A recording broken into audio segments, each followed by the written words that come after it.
capítulo de número 1.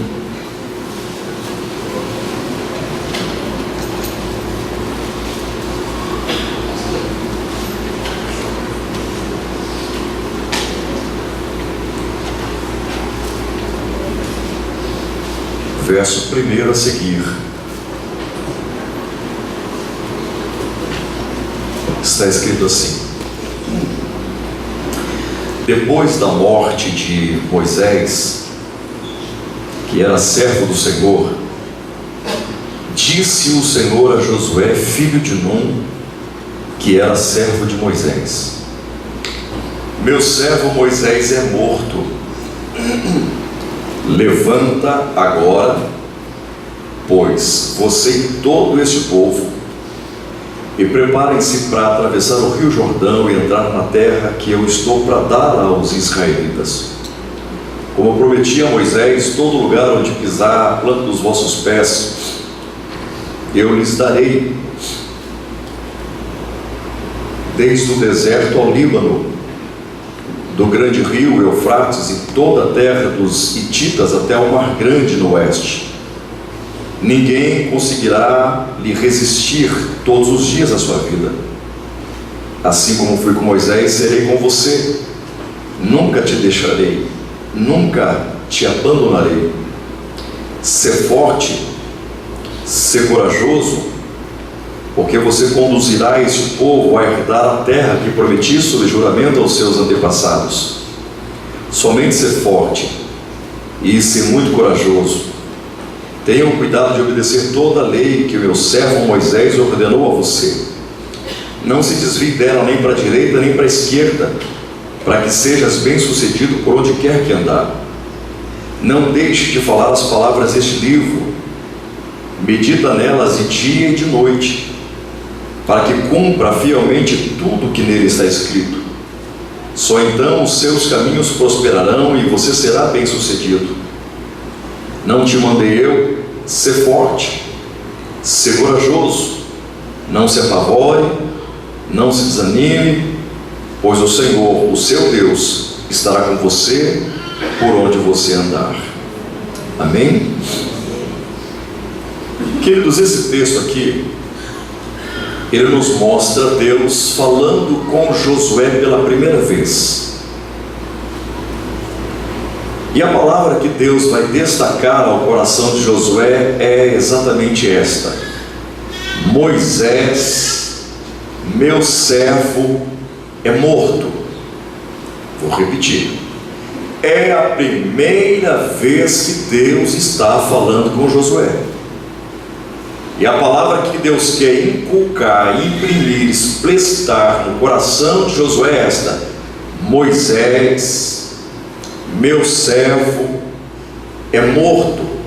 Para você entender o que é que Deus está falando para Josué, você precisa primeiro, antes de mais nada, lembrar o que é que Deus disse para Moisés pela primeira vez. O capítulo 3 do Êxodo e o capítulo 4 mostra-nos Deus falando muito com Moisés. Mas a mensagem mais forte, a tônica, o miolo, o suprassumo que Deus queria destacar no coração de Moisés é esta expressão, cuja expressão é considerada uma das mais importantes da Torá. Olha o que Deus disse para Moisés: diga a Faraó que eu sou o que sou. Eu não domino o hebraico, mas no hebraico o que Deus está dizendo para Moisés é Erié, Asher, Erié. Num português bem claro: diga ao meu povo, eu serei o que eles precisam que eu seja. Amém. Era Deus dizendo para Moisés: tudo que você necessitar que eu venha a ser, eu serei. Se você olhar no Antigo Testamento, vai ver claramente Deus sendo para os seus servos e Deus sendo para o povo aquilo que os servos e o povo precisavam que ele fosse. Por isso que os nomes de Deus no hebraico nos sinalizam esta realidade. Jeová Jiré, eu sou a provisão. Jeová Nissi, eu sou a bandeira. Samá, Elohim, Adonai, Shalom. Eu vou ser o que vocês precisam que eu seja. É de provisão, vou ser o provedor. É de proteção, serei o protetor. Eu serei o comandante, eu serei o juiz. No Novo Testamento, Deus na pessoa de Jesus se apresenta como Emanuel, Deus conosco. Amém. Na pessoa de Jesus, Deus foi para os discípulos e para as multidões o que eles precisavam que ele fosse. É por isso que várias vezes Jesus vai se personificar para os sedentos como a água, para os famintos como o pão, para os presos, cativos como o libertador, para os enfermos como o médico. É por isso que ele vai dizer: eu sou o caminho, eu sou a verdade, eu sou a vida, eu sou a ressurreição, eu sou o advogado, eu sou o amigo. Ele está sendo o que as pessoas precisam que ele fosse. Olhando para esse texto que acabamos de ler e para o contexto histórico, escute, fica claro nesse capítulo 1 que Deus está sendo para Josué aquilo que Josué mais precisava que Deus fosse naquele momento. E o que é que Deus está sendo para Josué aqui? Deus está se personificando, se revelando para Josué aqui, de acordo com a necessidade dele. Josué, nesse momento, ele precisava de um coach.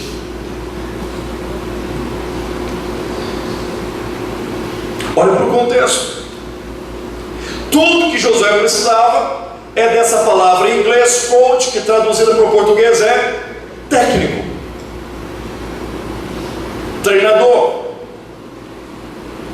aquele que instrui, aquele que incentiva, aquele que estimula, aquele que orienta, aquele que aconselha. Deus está aqui como um conselheiro, um treinador, um técnico. Deus está aqui como um coach. Um dos nomes de Deus em Isaías 9 é conselheiro, aquele que orienta, que instrui, que organiza, reorganiza, que estimula, que incentiva, que instrui. Qual que é a função do coach, que vem crescendo tanto no mundo dos negócios, esportivo, etc? Qual é a função do coach? Ajudar você a identificar o teu estado atual e te levar a chegar ao estado desejado. Qual é a função de um coach? Ajudar você a vencer a você mesmo. Qual é a função de um coach? Destravar potenciais teus que estão trancados, travados dentro de você. Qual é a função de um coach? Te ajudar a se organizar, a reorganizar, a ter foco, meta, alvo. Qual é a função de um coach? Levar você a uma auto-performance. Deus está sendo exatamente isso para Josué aqui. Agora escute. Eu vejo na Bíblia toda Deus sendo um coach, Deus se auto-personificando como um coach. Antigo Testamento, Deus vai ser coach no coletivo para o povo de Israel. Deus vai treiná-los. Eu vejo Deus sendo coach no individual para muita gente. E dentre todos aos quais Deus foi um coach, olha como é que Deus vai tratar com Jeremias, que está num estágio avançado de depressão, de angústia, querendo desistir de tudo. E Deus, de maneira terapêutica, leva Jeremias a Hebrom e faz ele olhar para um oleiro trabalhando com um vaso. Jeremias percebe que o vaso na mão do oleiro quebra.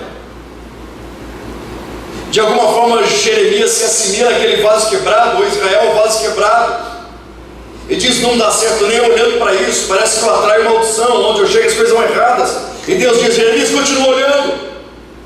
E ele vê que o oleiro, com muita habilidade e ternura, com design, desenvoltura, com capricho, pega aquele vaso quebrado e faz um vaso novo.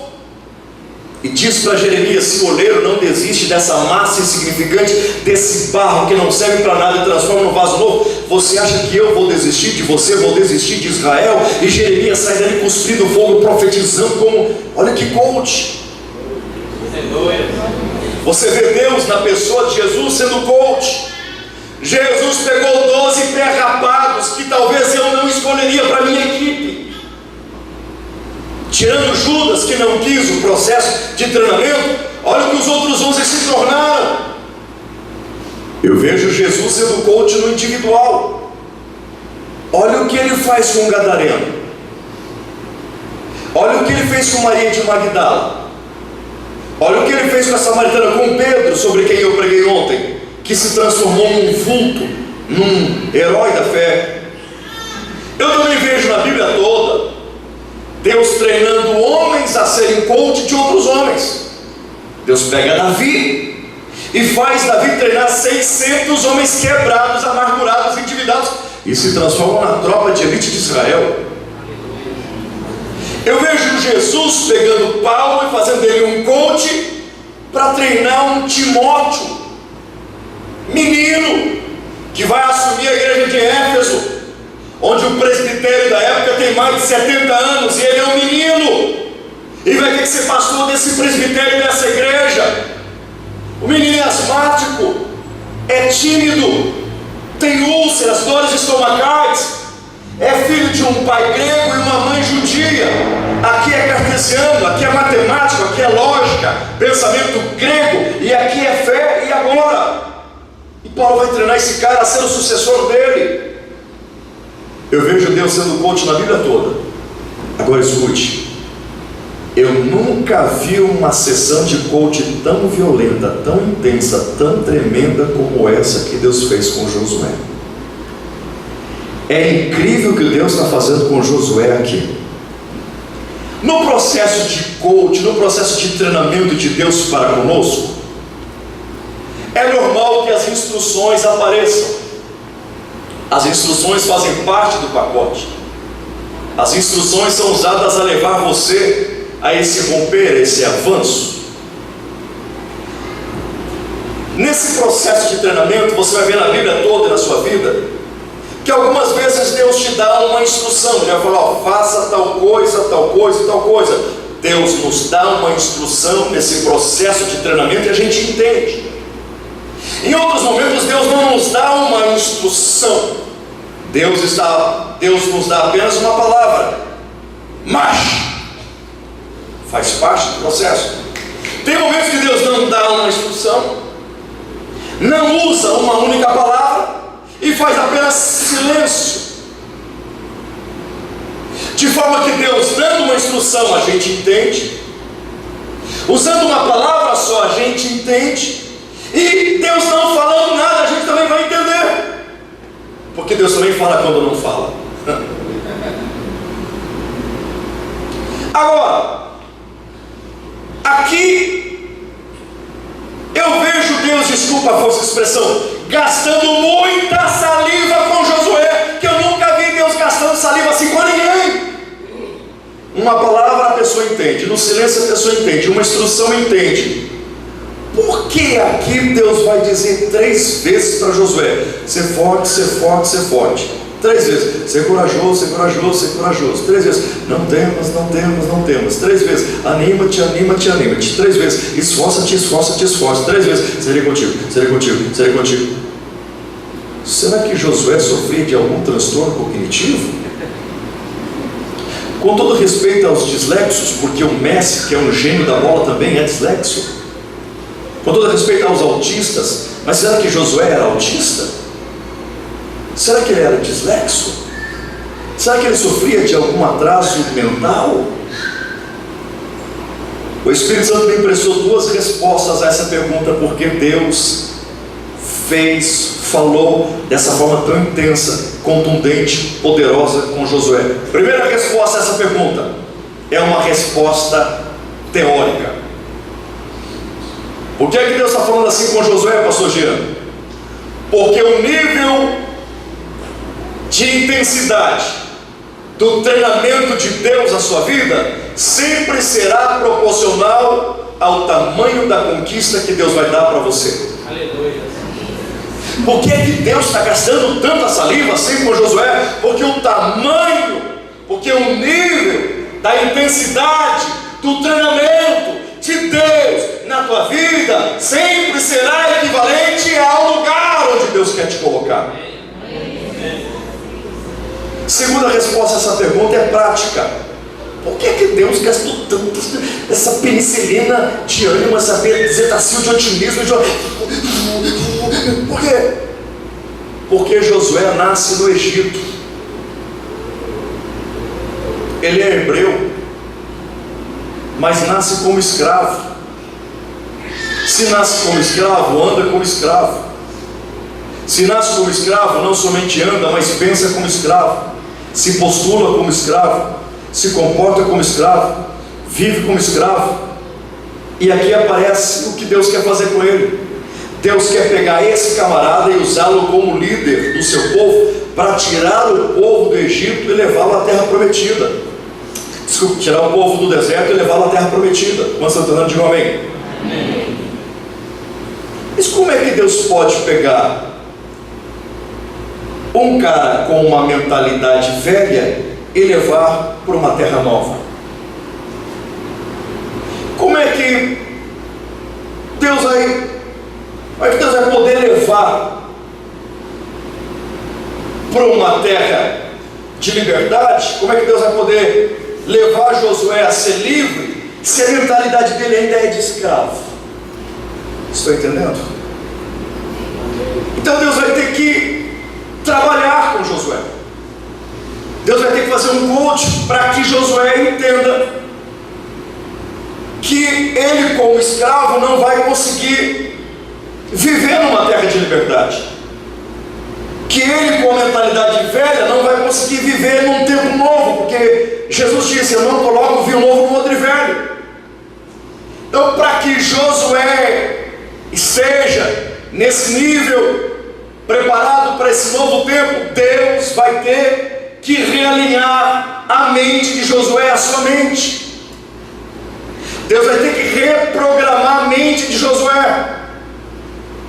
Deus vai levar Josué a entender aquilo que o profeta Isaías entendeu: que os pensamentos de Deus são mais altos e os caminhos de Deus são mais altos que os nossos. Deus vai levar Josué a entender o que Jeremias entendeu: que os pensamentos que Deus tem para nós são pensamentos de paz, de excelência, para dar aquilo que deseja o nosso coração. Deus vai levar Josué a entender o que Paulo entendeu: e tudo que é honesto, e tudo que é amável, e tudo que é afável, e tudo que é prazeroso, e tudo que é justo, e tudo que é perfeito, nisso pensai.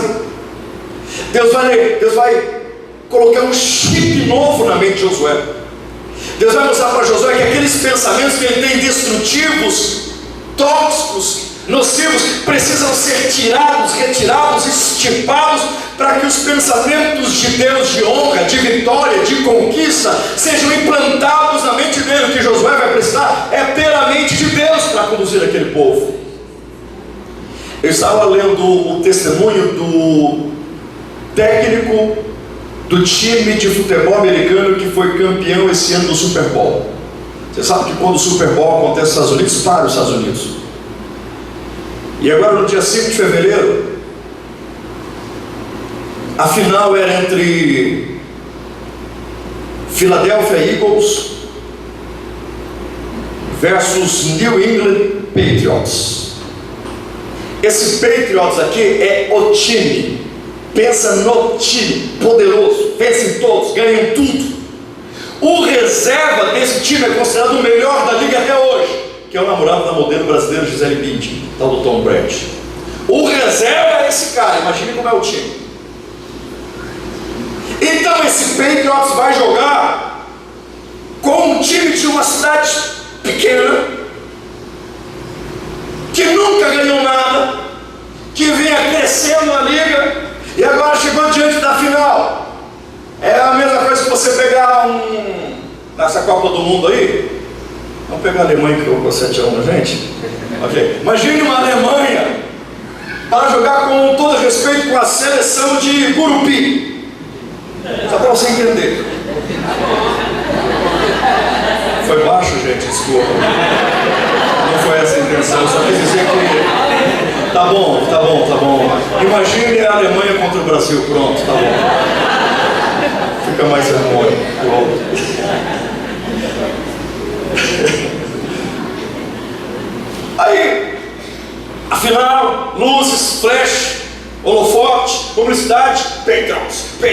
Patriots, né? Golias e o Davizinho aqui, o Eagles. O Eagles venceu o Patriots e foram para cima do técnico Doug Peterson e perguntaram para ele: como é que vocês conseguiram essa façanha? Como é que vocês, operários, gente assim, como? Ele falou: nós, em primeiro lugar, treinamos 2 vezes mais do que eles. Agora, o nosso segredo mesmo não foi só o treino, é que eu consegui mexer com a mentalidade dos nossos jogadores. Eu lhes fiz sonhar, eu lhes fiz acreditar, eu lhes fiz olhar para o futuro, eu lhes fiz entenderem que eles precisam se amar antes de qualquer coisa. Eu lhes fiz entender o quão importante eles são, a família, o que elas esperam, os filhos. Mas mais importante que tudo isso, quando um atleta abria a portinha do seu armário, tinha um versículo bíblico. A cada exercício, tinha umas toras, umas coisas grandes que mostram os caras empurrando. Eles eram obrigados a completar a série de exercícios. Quando completavam, eles tinham que citar um versículo bíblico. Quando eles citavam um versículo bíblico, eles estavam absorvendo o chip de Deus. Eles estavam recebendo um software dos céus. Eles estavam recebendo o que Deus disse para Josué: medita nessa palavra de dia e noite, eu farei próspero o teu caminho, eu te farei bem sucedido. A minha mente é a minha palavra é minha mente. Quer ter a minha mente, se alimente da minha palavra e vai ter a minha mente. E se você tiver minha mente, ninguém poderá te resistir todos os dias da sua vida. Como eu fui com Moisés, eu serei com você. Aquele povo começou: tudo posso naquele que me fortalece. Eu sei quem tenho crido e ele é poderoso para cumprir, e Deus faz. E se disseres essa montanha, e se creres, verás a glória de Deus, e tudo é possível aqui. E no seu pecado, cada exercício, eles, quando foram para o jogo, eles olhavam para os jogadores, não como jogadores, mas como obstáculos que eles tinham superado no treinamento. E diante de cada jogada, tudo posso naquele que me fortalece. E se creres, verás a glória de Deus. E cada coisa que eles fizeram, a mente foi produzindo a palavra de Deus, e a palavra de Deus foi dando força, foi dando graça, foi dando sucesso, e eles venceram o jogo. Não, é isso que Deus está fazendo com Josué. Deus está dizendo para Josué o que Salomão disse: assim como você pensa, você é. Se você pensa como escravo, é um escravo. Se você pensa como príncipe, você é um príncipe. Nós somos xerox dos nossos pensamentos, somos resultado daquilo que pensamos. Então Deus está aqui exatamente realinhando, reprogramando a mente. Josué, chega de mente de derrota, chega de mente de fracasso, chega de mente de escravo. A partir de agora você é príncipe de Deus, você é embaixador do céu, você respira uma nova cultura, você serve um Deus que não conhece derrota, que não conhece fracasso, um Deus que não perde batalha. Você vai ser assim, Josué. Mas se eu lhes digo apenas isso, gente, fica muito superficial, muito abstrato, muito raso. Então a gente precisa aprofundar mais na Bíblia para ver de fato o que é que Deus fez com Josué. Como é que Deus realinhou a mente dele? Por que é que ele precisava tanto desse coach, desse treinamento, desse intensivo? Vamos lá. A partir de agora eu lhe peço por alguns segundos que você esqueça essa palavra Josué. Esqueça ela. Faz de conta que ela não existe. Vá comigo para dentro do Egito. Uma criança acaba de nascer no Egito. No momento em que essa criança nasce, o contexto é o seguinte: a criança nasce e por aqueles dias, por aqueles tempos, Moisés tinha ido embora do Egito. A criança nasce e Moisés tinha fugido. Moisés fugiu num contexto onde essa criança acaba de nascer. Esse é um momento de frustração e de esperança. É paradoxal, eu sei, é contrastante, eu vou te explicar. Por que é um momento de frustração? Porque um menino nasce no Egito e não poderia nascer. As parteiras tinham ordem para matá-lo, mas elas temem a Deus de Israel e deixam o menino nascer. A mãe Joquebede não pode mais esconder a criança, porque durante 3 meses ela chora muito. Para não ver o filho morrer, a mãe vai colocá-lo dentro de um cesto e abandoná-la entre os juncos do Nilo. Moisés nunca foi colocado nas águas do Nilo. Moisés foi colocado entre os juncos, a parte pantanosa, na beira, que não deixava de ser perigoso. A filha de Faraó vai se banhar, e quando ela chega à margem, à beira dos juncos, ela vê a criança e se compadece. A irmã dessa criança, Miriam, diz para essa filha de Faraó: se a senhora quiser, eu posso arrumar uma das mulheres hebreias que perderam seus filhos, mas tem leite, e pode amamentar essa criança. A filha de Faraó paga a cara, diz: eu pago o cara, faz isso para mim, mas quando ele for desmamado, traga para o palácio. Miriam leva o menino, fica com a mãe. A própria mãe ganha muito dinheiro para amamentar o filho. O filho desmamado volta então para o palácio, e no palácio esse menino se transforma filho da filha de Faraó, príncipe do Egito, futuro rei de Israel. Os israelitas escravos, quando olham para o filho da Joquebede, que se transformou num príncipe e vai ser, quem sabe, o futuro rei, começam a lembrar da profecia de Deus para Abraão. Deus deu um sono a Abraão, e no sono uma visão, dizendo: eu vou fazer de você uma grande nação, vou levar essa nação para dentro do Egito, ficarão 400 anos presos no Egito, e no final de 400 anos eu vou levantar um libertador que vai tirar o povo e vai levar para a terra prometida. O povo de Israel olhar para Moisés e dizer: é o libertador, a profecia está se cumprindo, é o cara, é a nossa esperança. Depositaram todas as fichas em Moisés. É Moisés, vai acontecer o que Deus prometeu há tanto tempo, vai se cumprir. Chega de choro, chega de dor, chega de angústia. O tal do Moisés mata um egípcio. Faraó manda matar Moisés. Moisés foge. O povo não entende nada. Nesse contexto nasce na casa de um homem chamado Num, que era da tribo de Efraim, um menino. Num olha para a esposa e, como bom israelita, vão dar um nome ao menino segundo o momento que estão passando, a emoção do momento. Vão dar nome à criança, entendendo que ela vai designar um papel profético. Vão dar nome à criança segundo a correspondência de um chamado espiritual. Moisés tinha fugido, é uma frustração, estão todos tristes. Então Num e a esposa olham para o menino e vão chamá-lo de Oséias, que no hebraico significa ele é a salvação. Era Num tentando apagar um momento de frustração e instaurando um tempo de esperança, dizendo: avise os israelitas, Moisés fugiu, mas na minha casa nasceu a salvação, e o nome dele é Oséias. Moisés fugiu, mas Oséias chegou. O povo de Israel foi lá conhecer. Ele é salvação, ele é salvação. Vamos tirar foto com ele. Vai crescendo, faz selfie, pega autógrafo, fica perto, ele é salvação, ele é salvação. O menino vai crescendo, ele é salvação, vai crescendo, ele é salvação. O menino tem 20 anos, ele é salvação. O menino tem 30 anos, ele é salvação. O menino tem 40 anos. Moisés foge aos 40. O menino agora tem 40. Ele tem o nome de uma promessa, mas ele não é a encarnação da promessa. Ele não fala com Deus, Deus não fala com ele.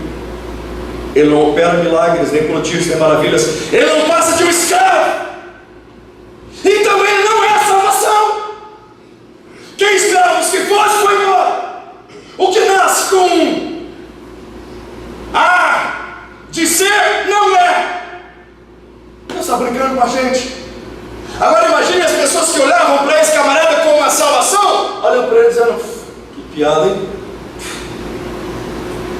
Agora se coloca no lugar de Oséias. Eu não pedi esse nome, eu não falei